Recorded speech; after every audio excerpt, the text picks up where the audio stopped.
The storm expected to intensify. Much of Florida is on high alert.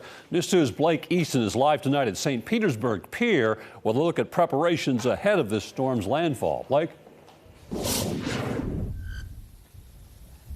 Hey, good afternoon to you, Bob. Great to be with you on what's already shaping up to be a very busy day here in St. Pete. You can see Tampa Bay behind us here. This is typically calm like a lake, and you can clearly tell that is certainly not the case right about now. The waves really crashing into this wall that you see behind us here. And so we're certainly already beginning to feel the effects and impact from Hurricane Idalia well before it even makes landfall. Now, while Tampa is not set to take a direct hit as of right now, they are certainly prepared to have some of those kind of outer bands make its way in this direction. We're talking everything from heavy rain, damaging winds, and life-threatening storm surge. In fact, we heard from FEMA earlier today from the White House, and they said some areas could prepare to see anywhere between 8 feet to 12 feet of storm surge.